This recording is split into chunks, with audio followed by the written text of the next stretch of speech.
So we'll start with the next method of preparation, that is from halogenation. मतलब आप halogenation करके कैसे alkyl halide बना सकते हैं फ्रॉम एन एल्केन। ठीक है, ये एक्चुअली अगर आप टेक्स्ट बुक पढ़ोगे तो ये पहला मेथड ऑफ प्रिपरेशन है। मैं इसको जानबूझ के थोड़ा पीछे ले रहा हूँ। See when you talk about the halogenation of an alkane,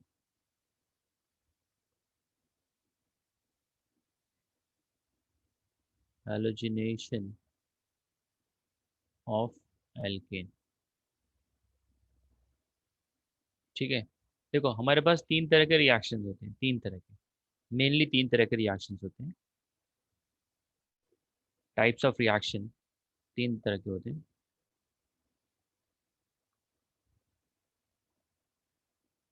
एक होता है इलेक्ट्रोफिलिक सब्स्टिट्यूशन, दूसरा होता है न्यूक्लियोफिलिक, और तीसरा होता है रीअरेंजमेंट। ठीक है, इलेक्ट्रोफिलिक सब्स्टिट्यूशन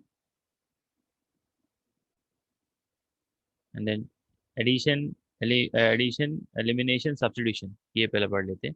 सब्स्टिट्यूशन तुम्हारा तीन तरह का होता है। टाइप ऑफ रिएक्शन में आपको मिलेगा substitution,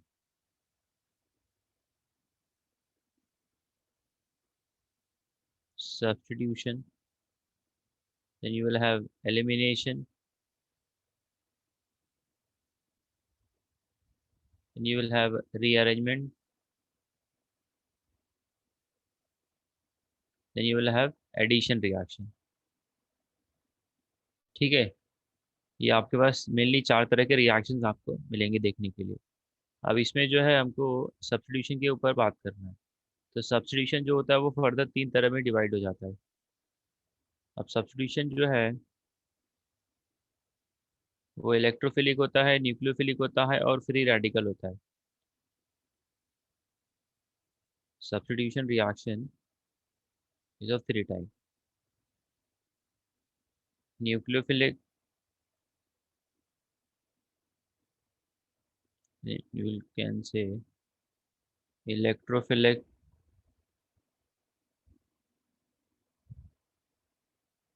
and then there is a free radical।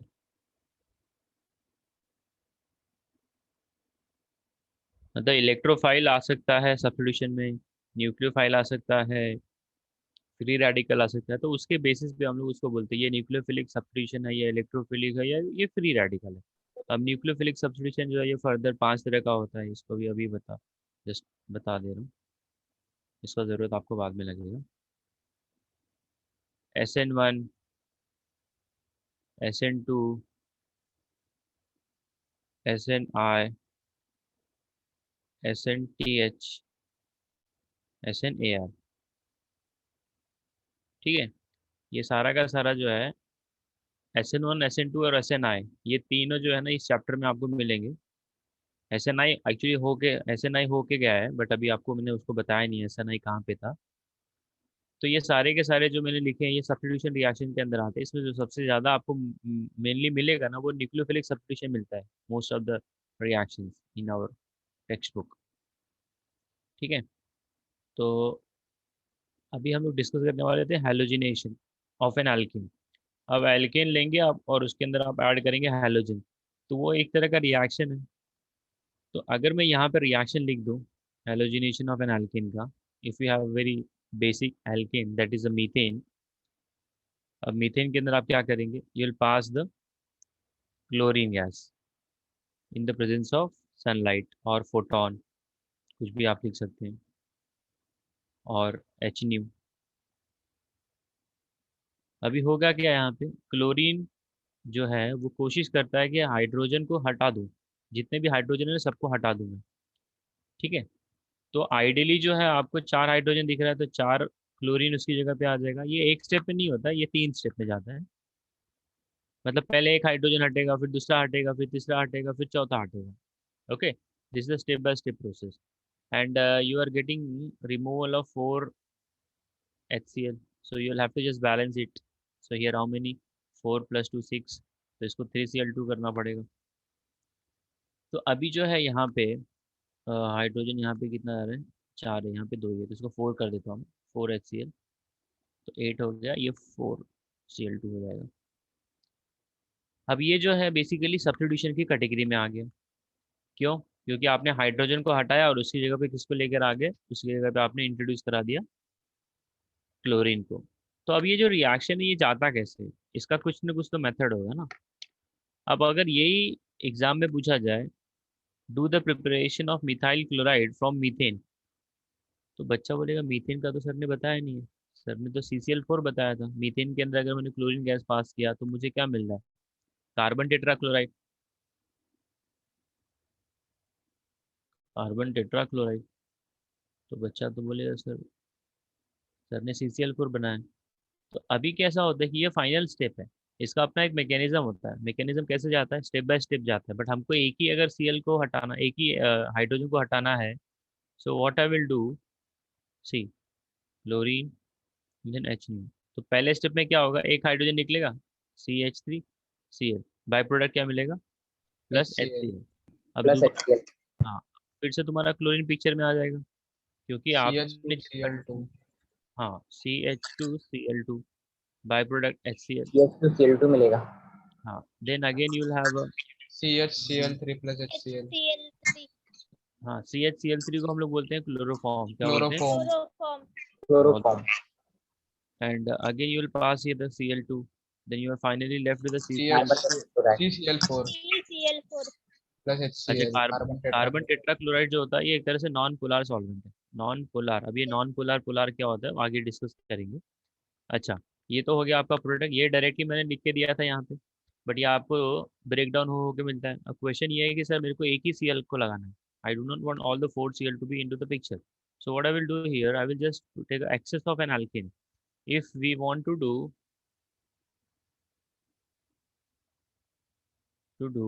Monochlorination, monochlorination, अगर आप मोनोक्लोरिनेशन करना चाहते हैं, then alkane should be in excess. Then alkane का जो मात्रा है वो ज़्यादा होना चाहिए, alkane should be in excess. ठीक है, तब जाके आपको मोनोक्लोरिनेशन मिलेगा, otherwise you are going to get all the hydrogen getting replaced by the chlorine और ब्रोमीन जो भी आप लेंगे। So this is the substitution reaction. अब इसमें क्वेश्चन ये आता है कि सर कौन सा सब्स्टिट्यूशन है? सब्स्टिट्यूशन तो आपने 3 बताया, पहला तो फ्री रेडिकल बताया, फिर न्यूक्लियोफिलिक सब्स्टिट्यूशन बताया, फिर इलेक्ट्रोफिलिक सब्स्टिट्यूशन बताया। तो ये जो है ये फ्री रेडिकल सब्स्टिट्यूशन है। क्या है? Free radical. हाँ, हाउ इट इज गोइंग, पहले आप इसका स्क्रीनशॉट ले लीजिए, then I will explain. Just 1 minute, let me zoom out.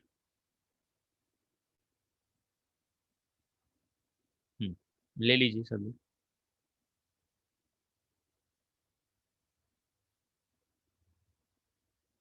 हो गया? Yes sir. हाँ, अभी मैं इसका मैकेनिज्म बताऊंगा और इसमें एक दो क्वेश्चंस भी डिस्कस करूंगा मैं। See how the mechanism is happening. Halogenation is always free radical substitution. Halogenation of alkene is free radical substitution.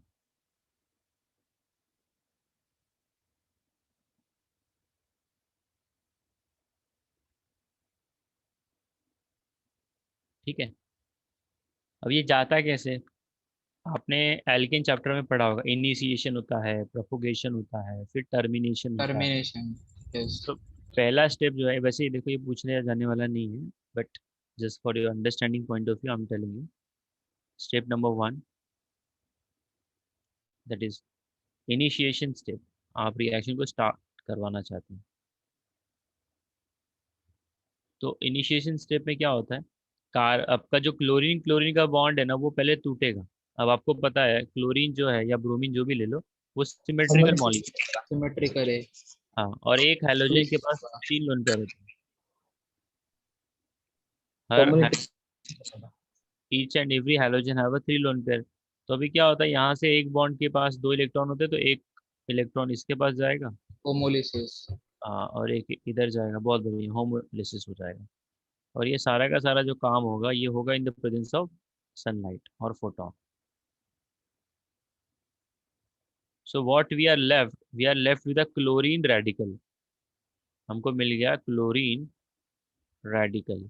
अब जितने भी लोग रेडिकल वाले होते हैं ना, उनका ऑक्टेट कंप्लीट नहीं होता, इसके लिए उसको हम लोग जो है ना इलेक्ट्रोफाइल भी बोलते हैं। मतलब they want to take an electron ना, तो जिसको इलेक्ट्रॉन की ज़रूरत है उसको बोला जाता है ऑक्टेट एंड ऑल, सॉरी ये बोला जाता है इलेक्ट्रोफाइल। एंड जिसका भी ऑक्टेट कंप्लीट नहीं होता ना, वो लुईस एसिड भी कहलाता है। लुईस एसिड मतलब जिसको इलेक्ट्रॉन चाहिए वो लुईस एसिड है, बिकॉज लुईस एसिड का डेफिनेशन यही होता है, electron acceptor.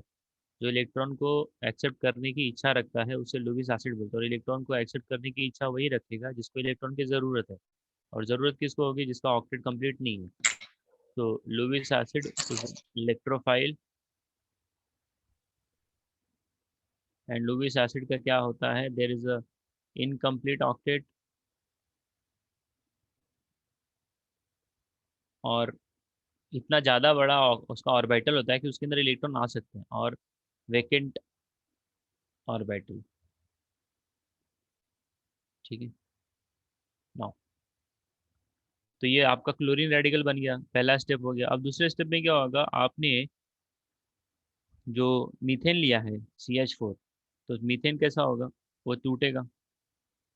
C you got CL, अभी आपने यहाँ पे ले लिया H बॉन्ड CH3। तो अभी ये यहाँ से ऐसे टूटेगा और ये यहाँ जाएगा, तो ये जो क्लोरीन है वो एक हाइड्रोजन से चिपक जाएगा। सो आपको यहाँ से क्या निकल गया? HCl निकल गया, प्लस CH3 डॉट बन गया। अब ये क्या करेगा? CH3 डॉट अब दूसरा Cl को पिक्चर में लाएगा। अब जो दूसरा Cl मॉलिक्यूल है वो फिर से टूटेगा, एक यहाँ जाएगा एक यहाँ जाएगा, और ये आपका जो है मिथाइल रेडिकल पिक्चर में आ गया। तो ये इधर से बॉन्ड बना लेगा। सो what I am getting here, दो फ्री रेडिकल हो गए ना, तो एक फ्री रेडिकल किधर जाएगा? हाँ आ रहा हूँ आ रहा हूँ। So there is going to be Cl CH2, ये आपका बन गया CH3Cl, और ये Cl जस्ट 1 मिनट। ठीक है, तो ये जो है आपका हम्म, ये इनिशिएशन वाला स्टेप रखो इसमें। हाँ दिस इज इनिशिएशन। अभी मैं प्रोपोगेशन करता हूँ। ये रिएक्शन को, ये स्टेप को जरा होल्ड करो 1 minute. Step number 2 will be the propagation. हाँ प्रोपोगेशन में क्या, जो आपको मिला है ना मिथाइल क्लोराइड, ये वाला मिथाइल क्लोराइड, तो यही मिथाइल क्लोराइड अभी जो है ना आगे रिएक्शन को लेके जाता है। So this methyl chloride CH3Cl will combine with another chlorine का मॉलिक्यूल एंड HNu होगा। तो ये आपको CH2Cl2 दे देगा, प्लस HCl देगा। फिर यही CH2Cl2 जो है रिएक्ट करेगा दूसरे क्लोरीन के साथ में। So you are left with the CHCl3 plus HCl. Then again CHCl3 will combine with the another molecule of Cl2 in the presence of photon CCl4 plus HCl। ठीक है, तो आई गेस CCl4 आपको मिल चुका है। Initiation हो गया, propagation हो गया। अभी जो टर्मिनेशन है, अब टर्मिनेशन में क्या होगा कि there will be the this generation of this what you called chlorine. अभी लिखने के लिए तो ये रिएक्शन यहाँ तक चल जाएगा, क्योंकि आपको जो प्रोडक्ट चाहिए वो मिल चुका है। You got a carbon tetrachloride and एक HCl यहाँ से मिला, दूसरा तीसरा और ये चौथा था। तो मैंने जो रिएक्शन निकाला था उसके अंदर 4 HCl निकाले थे। तो अभी होता क्या है कि टर्मिनेशन में एक क्लोरीन जो है वो रिएक्ट करता है दूसरे वाले क्लोरीन एटम के साथ में और जनरेट करता है Cl2। इतने का स्क्रीनशॉट ले लीजिए पहले। सर इनिशिएशन स्टेप नहीं समझा सर, एक बार फिर से बताइए। इनिशिएशन स्टेप में क्या हो रहा है? आपका जो क्लोरीन था वो होमोलिटिकली टूटा। होमोलिटिकली मतलब क्या है? जब उसके ऊपर लाइट गिरेगी ना, लाइट मतलब एनर्जी, तो वो बॉन्ड जो है Cl बॉन्ड Cl, अब आपको पता है एक बॉन्ड में कितने इलेक्ट्रॉन होते हैं? 2 इलेक्ट्रॉन है। दो। तो एक इलेक्ट्रॉन इस क्लोरीन के पास गया, राइट वाले के पास, और एक इलेक्ट्रॉन जो है वो लेफ्ट वाले के पास गया। यस। तो ये बन गया सी डॉट, और दूसरा भी बन गया सी डॉट। ठीक है, तो दिस इज द रेडिकल। जब कभी भी किसी के ऊपर एक डॉट लिखा रहेगा ना, तो समझ जाना वो रेडिकल है। क्या है वो? रेडिकल। रेडिकल। ठीक है। हम्म, अच्छा, अभी इसमें प्रॉब्लम ये रहता है कि रिएक्शन चलते रहता है, चलते रहता है।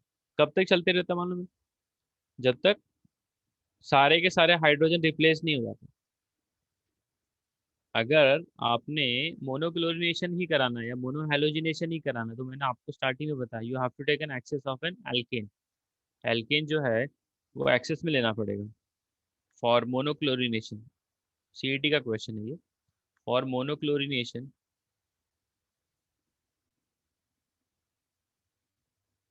Access of alkane should be needed.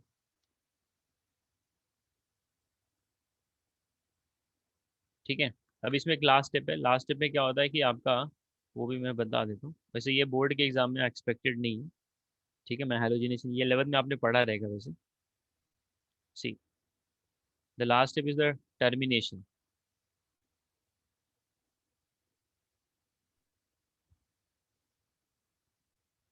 The termination of termination step, you can say that। अभी टर्मिनेशन कब होगा? जो आपका क्लोरीन रेडिकल है ना, वो न्यूट्रलाइज होना चाहिए। ठीक है। सो व्हेन क्लोरीन एटम, जब एक क्लोरीन एटम जो है वो दूसरे क्लोरीन एटम के साथ में कम है, क्योंकि ये सारा का सारा काम हुआ कैसे था?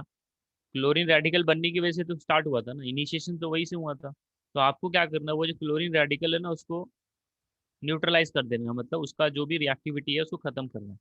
तो खत्म कैसे होगा? एक क्लोरीन रेडिकल दूसरे वाले क्लोरीन के साथ में कंबाइन करेगा और फॉर्म करेगा chlorine gas. So when the chlorine atom, when one chlorine atom combines with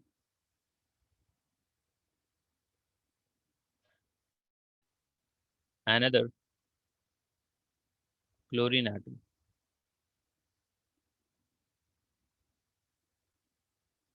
to generate chlorine. ठीक है, बात समझ में आ रही है? और टू मिथाइल रेडिकल, देखो रेडिकल तो यहाँ पे बनने वाला ही है।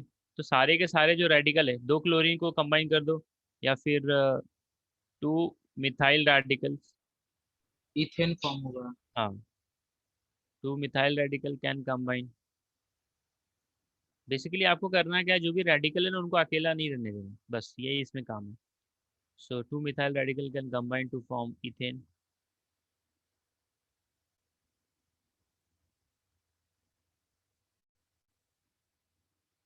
ठीक है।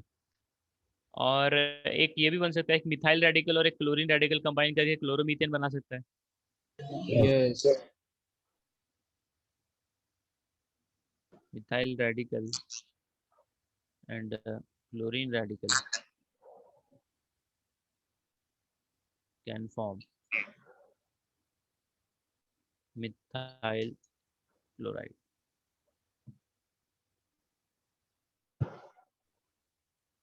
तो ये इसका कॉम्बिनेशन होने का तरीका है। नाउ अभी इसमें जो क्वेश्चन एक एक्सपेक्टेड होता है वो भी एक डिस्कस करूंगा, फिर मैं आगे बढ़ूँ मेथड ऑफ प्रिपरेशन के ऊपर। देखिए, तो का ध्यान क्यूइंग के ऊपर रहेगा। See, this is the compound see, CH3, CH3, ये पहला एग्जाम्पल है। ठीक है। नाउ इको आ रहा है मुझे, कोई माइक अपना चालू किया है। माइक बंद कर दीजिए, जब आपको पूछना होगा तो बोलिए। हाँ, दिस इज द नियोपेंटेन। अब नियोपेंटेन के अंदर ना क्वेश्चन ये लोग क्या पूछेंगे, मोनोक्लोरिनेशन किस कंपाउंड में पॉसिबल है? मोनोक्लोरिनेशन, मोनोक्लोरिनेशन मतलब आप एक ही Cl को लगा सकते हैं। तो ये पहला एग्जाम्पल है। दूसरा एग्जाम्पल ये CH3 CH CH3 CH3। तीसरा एग्जांपल है CH3 CH बॉन्ड CH3। देखो, तो इस तरह का क्वेश्चन को कैसे टैकल किया जाता है, दिस इज द एंट्रेंस का क्वेश्चन। आपने करना है मोनोक्लोरिनेशन ही करना है, मतलब आपने एक Cl ही लगाना है। तो आप चेक करोगे टाइप्स ऑफ कार्बन। क्या चेक करोगे? Types of carbon. अब देखो, ये जो बीच वाला कार्बन है, इसके बगल में, इसके पास तो हाइड्रोजन है नहीं, तो आप उसको Cl लगा नहीं सकते हो। अब उसके बगल में क्या है? मिथाइल है। एक मिथाइल यहाँ पे है, दूसरा मिथाइल ऊपर है, तीसरा मिथाइल, और ये चौथा मिथाइल। अब ये जो चारों मिथाइल आपको दिख रहे हैं, चारों के चारों इक्विवेलेंट है ना भाई। चारों तो एक ही है ना, और वो इक्वल दूरी पे ही है। बात समझ में आ रही है? Yes. All methyl are equivalent. अब ये इक्विवेलेंट होने का मतलब ये है कि आप कहीं पे भी Cl लगाओ, एक नंबर वाले के पास लगाओ, या दो नंबर वाले के पास लगाओ, या तीन के पास लगाओ, या चार के पास लगाओ, बिकॉज लगाना तो आपको एट ए टाइम एक ही है। कोई बच्चा बोलेगा सर एक बार में एक नंबर वाले मिथाइल पे लगाता हूँ, ठीक है लगा दो। सर दूसरी बार मैं दो नंबर वाले पे लगाता हूँ, लगा दो। तो तुम चारों पे एक एक करके लगाओगे ना, तो चारों का नाम एक ही रहेगा। क्यों? क्योंकि चारों के चारों जो मिथाइल आपको दिख रहे हैं ना, वो इक्विवेलेंट है, उनमें कुछ फर्क ही नहीं है ना। जब उनमें फर्क होता तो जब आप कंपाउंड में Cl लगाते तो उसमें भी फर्क आता था। So all the four methyls are equivalent, therefore only one substitution is possible.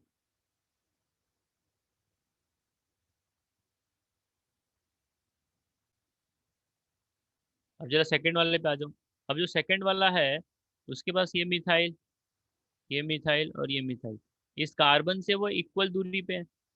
At an equidistance, all the three methyls are found. So what I can say here, the 1, 2 and 3, all the three methyls are equivalent. तो ये तीनों में से आपको एक ही को pickup करो, क्योंकि तीनों तो सेम ही है ना। तो तीनों में से, तो अगर आप तीनों जगह पे Cl लगाओगे तो तीनों का नाम एक ही बनने वाला है। और जो चौथा पॉसिबिलिटी बन सकता है, दूसरा मतलब इन शॉर्ट, ये जो हाइड्रोजन है आप इसको हटा दीजिए और उसकी जगह पे Cl लाइए। तो यहाँ पे दो सब्स्टिट्यूशन पॉसिबल है, two substitution. There is a two substitution possible. आपने मिथाइल वाले हाइड्रोजन की जगह पे एक Cl लगाना है, और एक बार ये जो हाइड्रोजन दिया है यहाँ पे Cl लगा सकते हो। तो मोनोक्लोरिनेशन यहाँ पे पॉसिबल नहीं है, यहाँ पे दो क्लोरिनेशन आप लगा सकते हो। There is only monochlorination possible, ऐसा नहीं है, ओनली वाला सीन नहीं है इधर। यहाँ पे जो है आप हाइड्रोजन की जगह पे भी Cl लगा सकते हो, और ये तीनों मिथाइल वाला जो है उसमें भी आप लगा सकते हो। तो बोलने का मतलब आपको दो जगह मिल रही है जहाँ पे क्लोरिनेशन को किया जा सकता है, और वो दोनों कंपाउंड का नाम अलग रहेगा। अब तीसरे वाले पे आ जाओ। ये मिथाइल, लेफ्ट वाला मिथाइल और राइट वाला मिथाइल इक्विवेलेंट है, तो दोनों में से कहीं पे भी लगाओ एक ही नाम आएगा। और जो बीच वाला कार्बन है उसके पास एक हाइड्रोजन ऊपर है और एक हाइड्रोजन नीचे, तो ये दोनों भी हाइड्रोजन इक्विवेलेंट है। तो बोलने का मतलब ये है कि एक नंबर, दो नंबर और ए और बी, 1 और 2 इक्विवेलेंट है, ए और बी भी इक्विवेलेंट है। तो आपको मिल कितना रहा है? सेंटर दो मिल रहा है, तो ये भी आपको क्या कर सकता है, डाई हेलोजिनेशन करके दे सकता है, या दो सब्स्टिट्यूशन कर सकता है। तो क्वेश्चन ये पूछा जाता है कि which compound will give only mono substituted halogen. तो आपको देखना पड़ेगा कि उसके अंदर एक ही प्रकार का कार्बन है क्या, उसके अलावा दूसरा टाइप का भी है क्या। जैसे जो एग्जांपल मैंने पहला वाला दिया, पहले वाले के अंदर there is only one type of carbon. So if there is only one type of carbon, it means there is only one substitution possible. ये बात सभी को समझ में आई? Yes. Yes. Yes. Yes. हाँ, इसका स्क्रीनशॉट ले लो, मैं अभी जाऊंगा नेक्स्ट मेथड ऑफ प्रिपरेशन के ऊपर।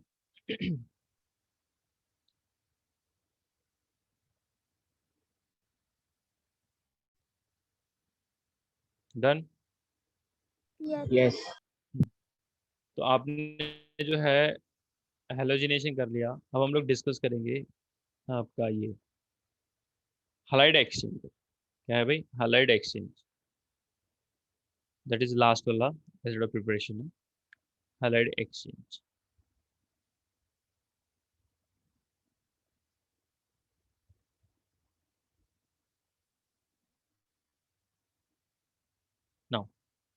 हैलाइड एक्सचेंज से आप किस प्रकार अल्काइल हैलाइड, नाम से पता हैलाइड एक्सचेंज होगा, मतलब अगर मेरे पास कोई क्लोरीन है, ब्रोमीन है, तो उसकी जगह पर कोई दूसरा बंदा आ जाएगा।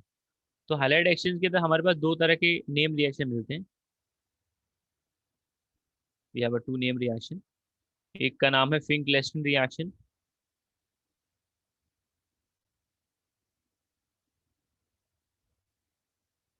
और दूसरे का नाम है स्वार्ट्ज रिएक्शन। जितने भी नेम रिएक्शन आते हैं कोशिश करना है उसको याद रखने का। नाउ फिंक-लेस्टन रिएक्शन ने क्या बोला, आप ले लीजिए RX और उसके अंदर ये मिला दीजिए सोडियम आयोडाइड, तो क्या होगा, ये जो रिएक्शन है ये होगा in the presence of acetone.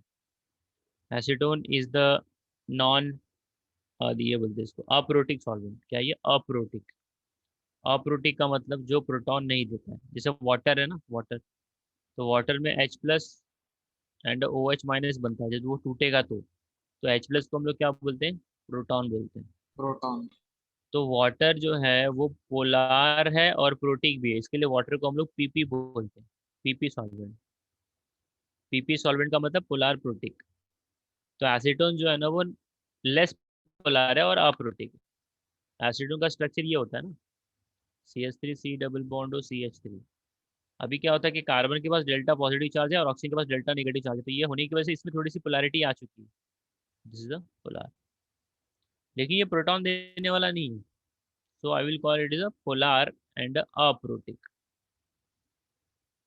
ठीक है नाउ, तो अभी क्या होगा, हेलोजन यहाँ पे एंट्री मारेगा और ये आयोडीन इधर जाएगा, तो आपको मिला क्या, आपको मिलेगा RI, अल्काइल आयोडाइड। मतलब फिंक-लेस्टन रिएक्शन में आपको आयोडीन मिलना ही मिलना है, मिलना ही मिलना, मतलब वही मिलने वाला है, इसके अलावा कोई दूसरा है ही नहीं, क्योंकि आपने जो रिएजेंट लिया उसमें आयोडीन एंड बाय प्रोडक्ट मिलेगा NaX। तो ये हो गया आपका फिंक-लेस्टन रिएक्शन।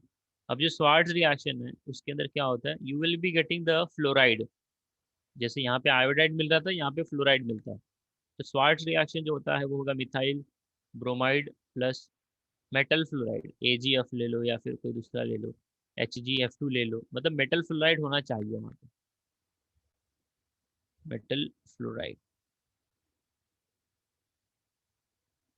ठीक है, तो ये अभी क्या करेगा, रिएक्ट करके दे देगा methyl fluoride plus AgBr। So Swarts reaction and Finkelstein reaction में हैलोजन का एक्सचेंज हो रहा है, हैलोजन का एक्सचेंज हो रहा है। बात समझ में आ रही है सबको? Yes. यस। ओके, तो ये हो गया आपका name reaction.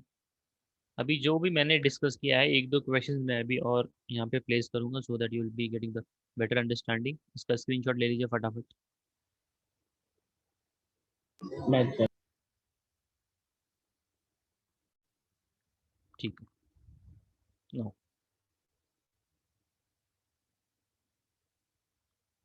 I will be writing the few reagent और एक रिएक्शन लिखूंगा मैं, और उसमें से क्वेश्चन हम लोग ये डिस्कस करेंगे कि कौन सा फास्ट रिएक्ट करता है, कौन सा स्लो रिएक्ट करता है। पहले मैं एक रिएजेंट का नाम बताता हूँ, बड़ा फेवरेट रिएजेंट है, NBS। क्या भाई, NBS, इसको इसका फुल फॉर्म है N ब्रोमोसक्सीनामाइड।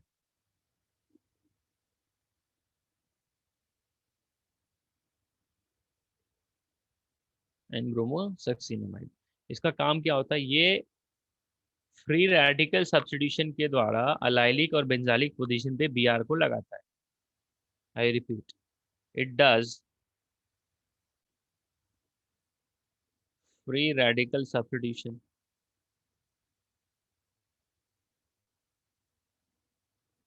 It does free radical substitution, clear है, at allylic and benzylic position.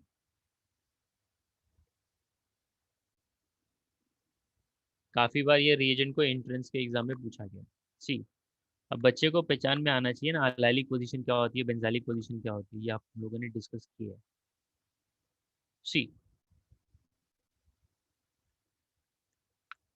हमारे पास दिया गया है टॉल्यूइन, एक कंपाउंड है, सी बेंजीन,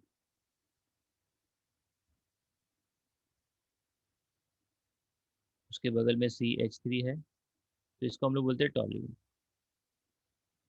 अब ये स्ट्रक्चर को ऐसा नहीं समझ में आता तो ऐसे समझ लो।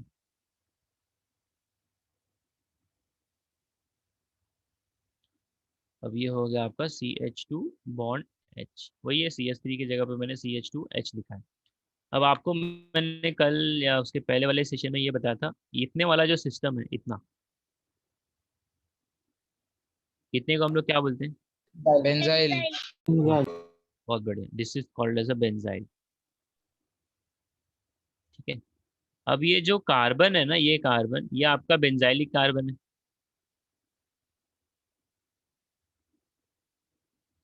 तो अगर मैं इसके अंदर ऐड कर दूं NBS, एन ब्रोमोसक्सिनामाइड, तो इसका काम एक ही है। अभी NBS का स्ट्रक्चर कैसा होता है वो तो मैंने नहीं बताया, मैंने खाली नाम बता दिया। कभी कभी क्या होता है कि they just write down the structure over the arrow, तो बच्चा बोलेगा ये कौन सा स्ट्रक्चर है भाई, नाम तो मैंने पढ़ा ही नहीं है।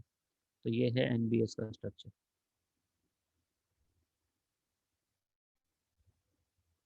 ठीक है, ये C डबल बॉन्ड है, ऊपर भी है, इसको ऐसे बना देता हूँ,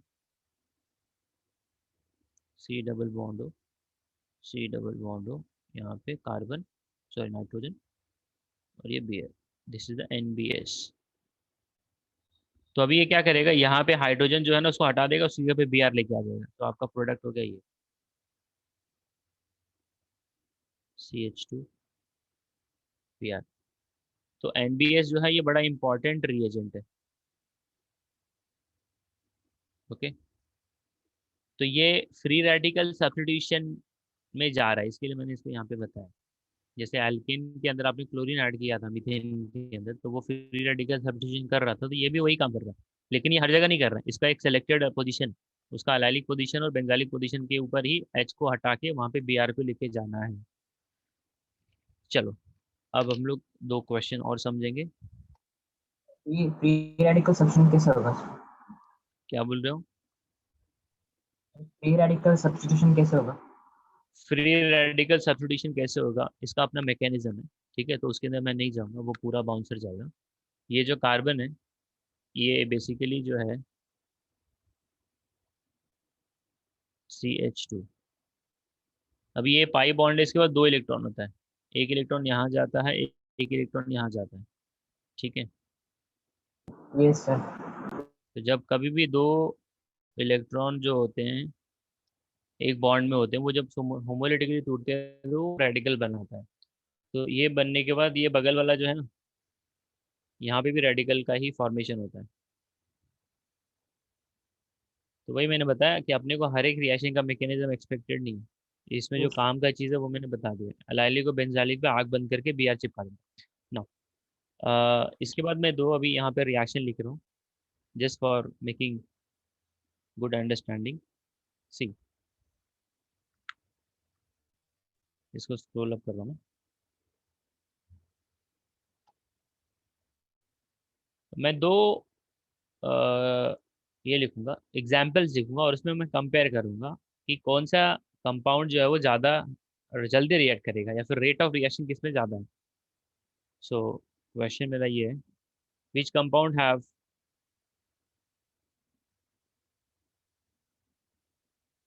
which compound have faster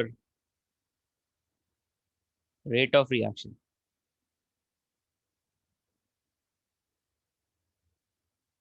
and why। ठीक है, तो यहाँ पे मैं दो लिखूंगा, पहला वाले में CH3, C double bond CH2, CH3, और CH3, CH double bond CH2, which compound have faster rate of reaction with HCl, with HCl। तो ये वाले में, पहले वाले में A फर्स्ट और ये सेकंड। ठीक है, ये हो गया। अब जो सेकंड वाला है उसके अंदर पे भी मैं दो ऑप्शन दूंगा आपको, वो दोनों ऑप्शन में से किसके साथ में इसका रिएक्शन रैपिडली होगा। तो पहला वाला, इसको मैं A करता हूँ और इसको मैं B करता हूँ।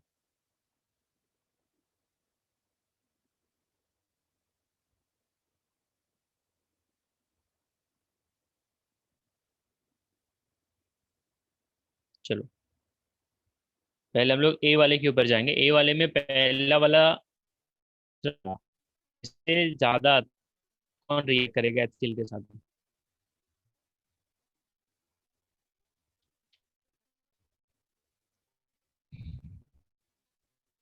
बोलिए बोलिए। ये डिस्कस, ये फंडामेंटल है, this is the fundamental. Second. Second, okay.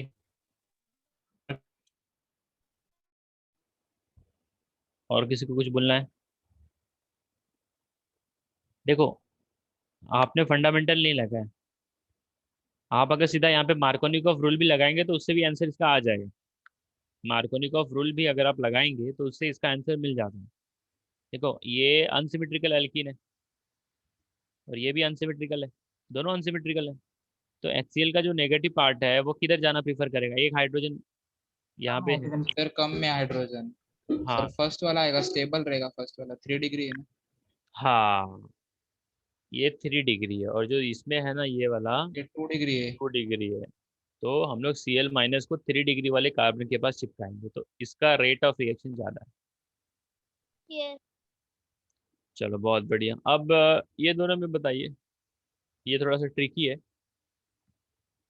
Nitrobenzene का काम क्या होता है? देखो, ये मैं थोड़ा सा हिंट दे देता हूँ। नाइट्रो जो ग्रुप होता है ना, ये बहुत ही पावरफुल इलेक्ट्रॉन विड्रॉइंग ग्रुप है। इसको हम लोग बोलते हैं EWG, इलेक्ट्रॉन विथड्रॉइंग ग्रुप। हमारे पास दो तरह के ग्रुप होते हैं, एक होता है EDG, इलेक्ट्रॉन डोनेटिंग ग्रुप, और एक होता है इलेक्ट्रॉन विड्रॉइंग ग्रुप। तो आपको यहाँ पे सबसे पहले ये समझना है, क्योंकि आप यूज कर रहे हो HCl, तो यहाँ पे कौन सा इंटरमीडिएट बनेगा? कार्बोकेटायन। कार्बोकेटायन बनेगा। अब जहाँ पे कार्बोकेटायन बनेगा वहीं पे Cl- जाएगा। सही बात है। जहाँ पे पॉजिटिव चार्ज आएगा वहीं पे Cl- अटैक मारेगा। यस। यस। अभी आपका फोकस इधर होना चाहिए, डबल बॉन्ड जो दिख रहा है इस पे होना चाहिए। अब देखो, अगर इसको 1 करता हूँ और इसको 2 कर, इसको 1 करता हूँ, तो मेरे को बोलो इसमें से 1 डिग्री कौन सा है, 2 डिग्री कौन सा है? जो कार्बन नंबर 1 है वो प्राइमरी है और कार्बन नंबर 2 सेकेंडरी है। यस। हाँ, तो ये दोनों में वही केस है, लेकिन जो पहला वाला एग्जाम्पल है उसके अंदर एक एक्स्ट्रा ग्रुप लगा NO2। अगर आपने क्या किया, ये स्ट्रक्चर को मैं यहाँ पे बना रहा हूँ, see, there is a positive charge over the carbon number 2, there is a positive charge over the carbon number 2 and there is a NO2। अब इधर पॉजिटिव चार्ज है और Cl- देखेगा और आके अटैक कर देगा। सही बात है, लेकिन प्रॉब्लम इधर ये पहले नहीं होता है। समझा, पॉजिटिव वैसे है। ये देखो, ये जो बाई बॉन्ड है ना, ये टूटता है और इधर जाता है, एक नंबर के पास आता है, तो एक नंबर के पास आ जाता है नेगेटिव चार्ज, और वो नेगेटिव चार्ज क्या करेगा, ये HCl का H को कंबाइन कर लेगा, तो ये बन जाएगा CH3। अभी फिलहाल ये क्या है मालूम है? CH2 है। देखो, यस सर, समझा समझा। सर एक बार फिर समझो ना। देखो ये वही है जो मैंने ऊपर लिखा है, ये स्ट्रक्चर सेम है, बराबर है। यस। अभी क्या होता है कि ये जो carbon number 1 and carbon number 2 के बीच में डबल बॉन्ड है, तो डबल बॉन्ड जो है ना उसका पाई इलेक्ट्रॉन जाता है कार्बन नंबर 1 के पास, तो कार्बन नंबर 1 जो है वो इलेक्ट्रॉन रीच हो जाता है, क्योंकि जिसके पास इलेक्ट्रॉन जाएगा वो रीच होता है, जिसका कम होएगा वो पॉजिटिव हो जाता है। तो कार्बन नंबर 1 जो है वो हो जाता है CH2-। क्या हो जाता है भाई? CH2-। और जैसे ही वो CH2- होता है तो आपके पास H तो मिला ही है ना इधर, H तो आपके पास है ही ना। H कहाँ से आ रहा है? HCl।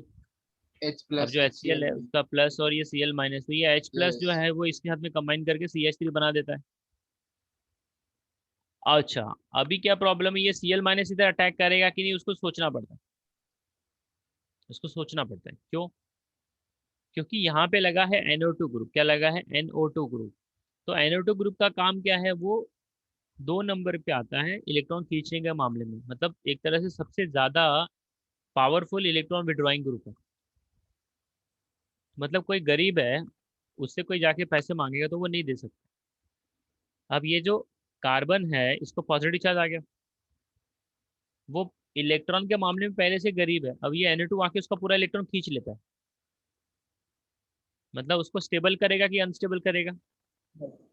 और अनस्टेबल करेगा। और अनस्टेबल कर देगा। तो इसका मतलब ये जो पहला वाला एग्जाम्पल है, इसका रिएक्शन में जाने का जो इच्छा है ना, वो घट जाएगा। क्यों घट जाएगा? बिकॉज जो पॉजिटिव चार्ज बनेगा 2 नंबर के ऊपर, उसको NO2 और अनस्टेबल कर देगा, तो वो बोलेगा मैं रिएक्शन में नहीं जाऊंगा, तो 2 नंबर वाला चला जाएगा। लॉजिक समझा? समझा समझा। ये समझा सर। हाँ, तो ये सारा का सारा जो खेल है, ये स्टेबिलिटी ऑफ इंटरमीडिएट का ही खेल है। और ये सर दोनों के, कार्ब एनायन कब बनते हैं? हाँ, वो बेस में बनता है। एसिड में कार्बोकेटान बनता है, बेस में कार्ब एनान बनता है। बेस मतलब जब ये NaOH रहेगा, KOH रहेगा, NH4OH रहेगा, तो वो केस में बेस बनता है। ठीक है। यस। ये डिस्कस करूंगा मैं, आगे से बताऊंगा। तो ये दोनों के दोनों क्वेश्चन जो है ना, ये बड़े इंपॉर्टेंट है और आई एग्जाम में। तो मैं पैरेलल 1-2 MCQ भी ले रहा हूँ, so that you get the better understanding of the concept. इसमें किसी को कोई डाउट है? No sir.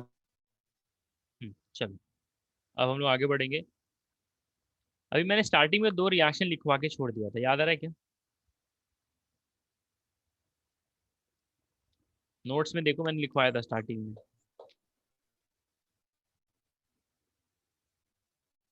सिमोनिनी रिएक्शन लिखवाया था और एक हंस डीकर रिएक्शन हंस लिखवाया डीकर था। Yes. Reaction. Answer yes. Correction. Yes. हाँ, वही वही वही। तो वो दोनों रिएक्शन भी इम्पोर्टेंट है। सी, सिमोनिनी रिएक्शन और हंस डीकर रिएक्शन जो है, हंस डीकर तो काफी बार पूछा भी गया है। This is not for the state level, this is only for the JEE and NEET. CET में ये रिएक्शन सिलेबस में नहीं है।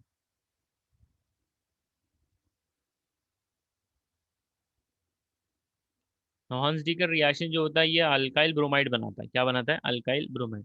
You take a silver salt of acetate, R bond C double bond O bond Ag। Silver acetate लेना है और उसके अंदर पास करना है ब्रोमीन। तो ये क्या करेगा, यहाँ से RBr बनाता है, plus carbon dioxide plus AgBr। ठीक है।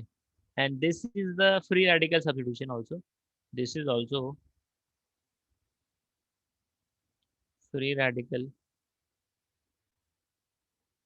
Substitution. Okay. Yes.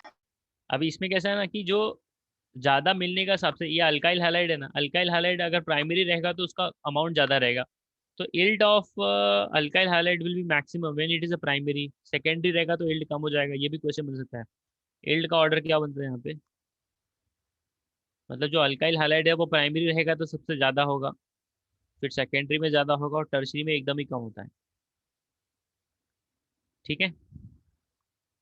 Sir repeat करो ना, यील्ड वाला कैसा है? इसका इल्ड वाला मतलब कि जैसे जैसे आर है ना, आर मान लीजिए आपके पास ये मिथाइल ब्रोमाइड है। अब कोई बोलेगा सर आर की जगह पे मैं ये लेता हूँ,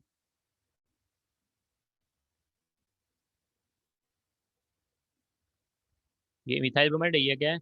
आइसोप्रोपाइल ब्रोमाइड है। और कोई बोलेगा सर मैं टर्शरी यस। ब्रोमाइड लेता हूँ।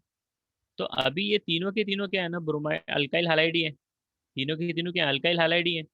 यस। ये जो है मिथाइल है, अगर इसकी जगह पे मैंने इथाइल लिया तो 1 डिग्री हो जाएगा। ये 1 डिग्री है, ये 2 डिग्री है, और ये 3 डिग्री है। तो उसने ये बोला कि ज़्यादा अमाउंट कौन सा बन सकता है, प्राइमरी बनेगा कि सेकेंडरी? तो वही मैंने बताया कि जब आप हंस डीकर रिएक्शन लेते हो तो उसके अंदर आपको मिलने वाला क्या है? RBr मिलने वाला है। तो अगर R जो है वो प्राइमरी है तो उसका अमाउंट ज़्यादा होगा, सेकेंडरी करोगे तो और कम हो जाएगा, टर्शरी पे एकदम ही कम हो जाएगा। तो जैसे जैसे आप क्राउडिंग बढ़ाओगे वैसे वैसे उसका जो परसेंटेज है मिलने का वो और कम होते चला जाता है। यहाँ तक बात समझ में आ गई? Yes sir. Yes sir. Yes sir. तो दिस इज ऑल्सो इम्पोर्टेंट। एक वो जो मैंने लिखवाया था सिमोनिनी रिएक्शन, वो ये RBr के लिए ना, वो किसके लिए होता है? तो सिमोनिनी जो रिएक्शन है, मैंने लिखवाया था कि नहीं उसका reaction? No. No sir. No, यहाँ पे लिखवा था। सिमोनिनी लिखवाया था, सिमोनिनी रिएक्शन। उसमें आयोडीन हम लोग, यहाँ पे हम लोगों ने क्या ऐड किया है? ब्रोमीन। हाँ, ब्रोमीन। इसके अंदर हम लोग आयोडीन ऐड करते हैं। ये बस यही डिफरेंस है। In that case we add iodine. और बाकी सब सेम जाता है। CO2 है, AgI निकल जाएगा और यहाँ पे आ जाएगा आपका this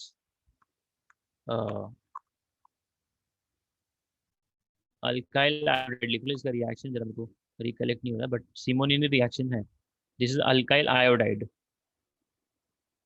product, we get it here. Sir ठीक है, उसका हेडिंग यील्ड डाल के ऑर्डर रख भी लेना। सेम रहेगा ना?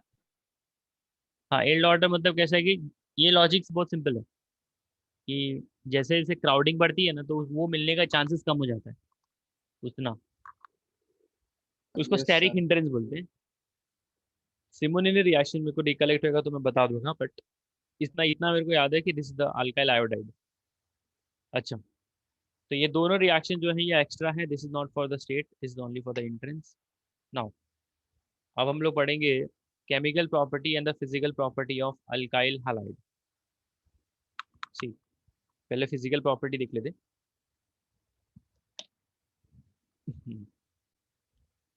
फिजिकल प्रॉपर्टी ऑफ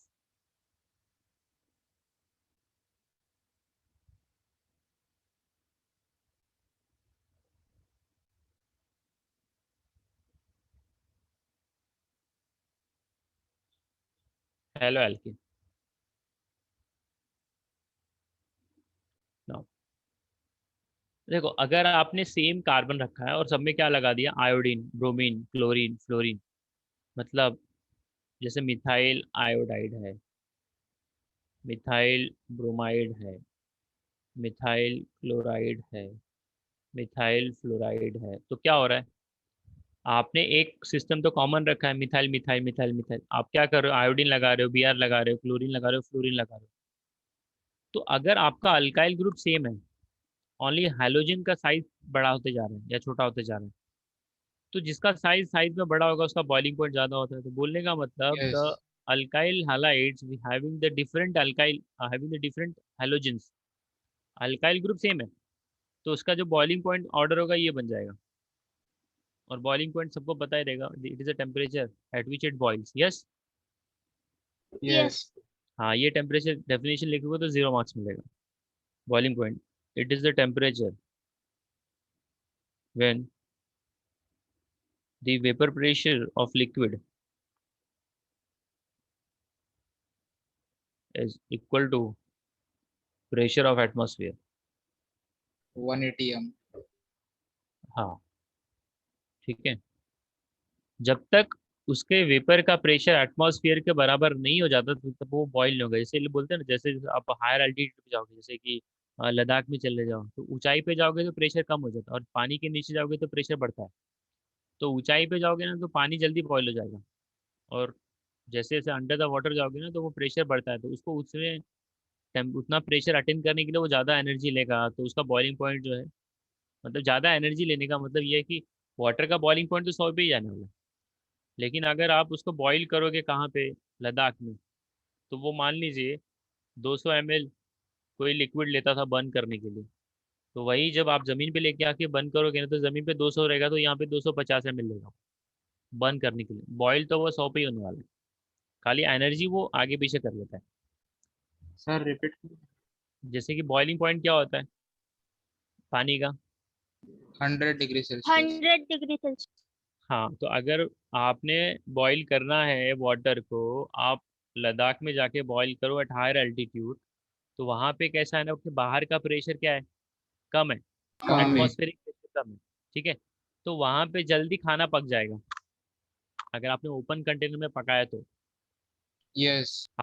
जब आप प्रेशर कुकर के अंदर कुछ पकाते हैं तो खाना जल्दी क्यों पक जाता है, बिकॉज उसके अंदर का जो प्रेशर है ना वो प्रेशर फिलहाल बढ़। लगभग हो चुका है 0, क्योंकि वो अभी एटमॉस्फेयर के कांटेक्ट में नहीं है ना, वो अभी बंद हो चुका है, वो अभी एक आइसोलेटेड सिस्टम हो चुका है।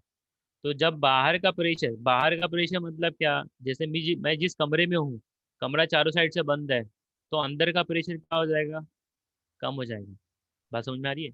मतलब मैं Yes, yes. एटमॉस्फेयर से यस। डिस्कनेक्ट हूँ तो प्रेशर जो है वो आगे पीछे होता है। लेकिन बॉइलिंग पॉइंट तो पानी का 100 डिग्री है। तो मैं ये बताने का कोशिश कर रहा हूँ कि जब आप हायर एल्टीट्यूड पे बॉईल करोगे ना तो वो कम गैस लेगा और बॉईल हो जाएगा। लेकिन जब आप उसको ज़मीन पे लेके आके बॉईल करोगे ना तो वो ज़्यादा गैस लेगा। बॉयल तो वो 100 पे ही होने वाला है, खाली वो एनर्जी का खेल है यहाँ पे। यस अच्छा, सर समझा। Yes, sir. Boiling sir point हो गया। अभी जो मेल्टिंग पॉइंट सेकंड भी पॉइंट, CH3I का ज्यादा रहेगा ना? देखो मेल्टिंग पॉइंट तो है वो बेसिकली सॉलिड्स का होता है, ठीक है। तो ये लोग जो है नॉर्मली जो है लिक्विड फॉर्म में मिलते हैं, और आयोडीन का बट यस। ऑब्वियसली इसका साइज बड़ा होता है। मेल्टिंग पॉइंट में बहुत सारे फैक्टर्स है, स्ट्रक्चर कैसा है, सिमेट्रिकल है क्या, फोर्स कौन सा है, ठीक है। नेक्स्ट जो है यहाँ पे बनेगा आपका, ये पानी में सॉल्युबल होते हैं कि नहीं होते। देखो haloalkanes are polar, haloalkanes are polar. अब ये पोलार होने के बाद भी पानी में डिसॉल्व नहीं होते, पोलार होने के बाद भी पानी में डिसॉल्व नहीं होते, बिकॉज एक कंसेप्ट है ना, लाइक डिसॉल्व लाइक। अब लाइक डिसॉल्व लाइक का मतलब क्या है, जो पोलार है वो पोलार में डिसॉल्व हो जाएगा, जो नॉन पोलार है वो नॉन Yes. पोलार में नॉन डिसॉल्व हो पोलर में जाएगा। होगा। यस। जैसे जितने भी पेट्रोकेमिकल प्रोडक्ट्स हैं, पेट्रोलियम का जितना भी प्रोडक्ट है, ये सारे के सारे क्या है, नॉन पोलार है। क्या है भाई, non polar. Non Non-polar. Polar. अगर ये पोलार होता तो पेट्रोल खरीद के पानी में मिला के काम कर लो, ऐसा होता नहीं है। Yes. तो नहीं. वाटर पोलार है, water is a universal polar है। सॉल्वेंट, पानी में यस। मैक्सिमम चीजें डिसॉल्व होती हैं। अब प्रॉब्लम ये है कि हेलो एल्किन पोलार होने के बावजूद भी पानी में डिसॉल्व नहीं होता, क्योंकि मैंने तो ये बताया like dissolve like, polar polar में जाना चाहिए, नॉन पोलार में मिक्स होना चाहिए। लेकिन प्रॉब्लम इधर हेलो एल्किन के साथ में ये है कि ये हाइड्रोजन बॉन्डिंग नहीं बनाता है, it is insoluble. Haloalkanes are polar but it is insoluble in water due to inability to form hydrogen bond। मतलब वो अगर हाइड्रोजन बॉन्ड बनाने में कैपेसिटी, उसकी क्षमता नहीं है, तो वो नहीं डिसॉल्व हो सकता है। पानी में चीज़ें तभी डिसॉल्व हो जाएंगी जब वो हाइड्रोजन बॉन्डिंग बनाती है, ठीक है। Yes. समझा आप लोग। Yes sir. बॉइलिंग पॉइंट हो गया, सॉल्युबिलिटी हो गई, एक होता है डेंसिटी। तो डेंसिटी का भी ऑर्डर यही है। डेंसिटी में अगर आप बात करेंगे तो आर आई का डेंसिटी ज़्यादा है, आर बी आर है, आर सी एल है, प्रोवाइडेड यहाँ पे आर जो है सब में सेम होना चाहिए, आर एफ, ठीक है। यस। Yes. नाउ अब हम लोग जाएंगे इसके केमिकल प्रॉपर्टी के ऊपर। ये इसकी फिजिकल प्रॉपर्टी थी जो ओरली हम लोग मतलब देख लेते हैं, आँख से देख के, हाँ ये सॉल्युबल है कि नहीं है, इसका डेंसिटी क्या है, अपन वजन करके देख लेते हैं 10-10 ml लेके। अब केमिकल प्रॉपर्टी के ऊपर जाएंगे तो यहाँ पे रिएक्शन करना पड़ता है। Chemical property of halo alkane.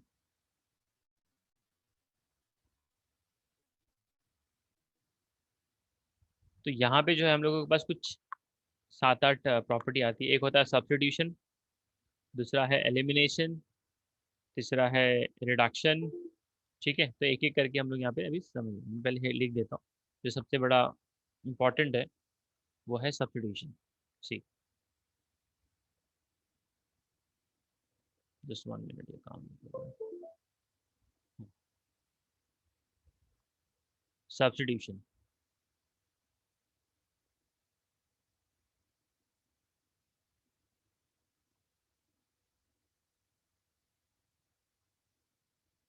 अभी सब्स्टिट्यूशन रिएक्शन में कैसा है कि आपने क्या करना है, आपने लेना है अल्काइल हैलाइड। अब उस अल्काइल हैलाइड में हम लोग बहुत सारे रिएजेंट ऐड करेंगे, तो सारे रिएजेंट को एक साथ लिख रहे हैं यहाँ पे, so that you find it easy to compare. C2H5Br।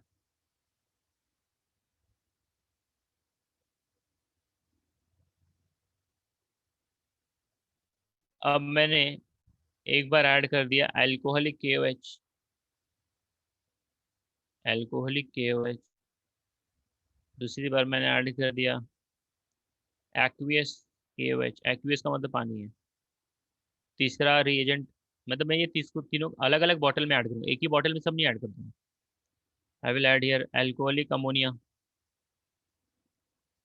then there is a possibility of KCN, then KCN, then KNO2, then KgNO2, then you'll have a silver acetate, C double bond O AG, 1 2 3 4 5 6 7 8, और almost इतना ही है। अभी इसके अंदर जब आप add करोगे तो सब में क्या होने वाला है, Br को हटाएंगे सब लोग। अब जो पहला वाला है देखो, अल्कोहलिक KOH और एक्वियस KOH में ना खाली फर्क एक चीज का है, किसका?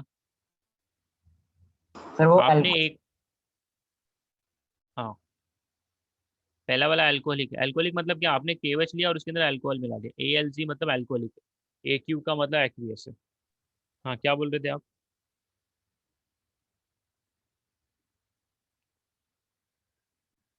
ओके, तो देखो अल्कोहलिक KOH जो होता है ना, उसका एलिमिनेशन में जाने का चांसेस बहुत ज़्यादा होता है। ये फॉलो करता है एलिमिनेशन रिएक्शन। और जो एक्वियस KOH है ना, ये और ये सारे के सारे नीचे वाले जो हैं, यहाँ से लेके ये पूरा नीचे तक, ये लोग फॉलो करते हैं सब्स्टिट्यूशन रिएक्शन।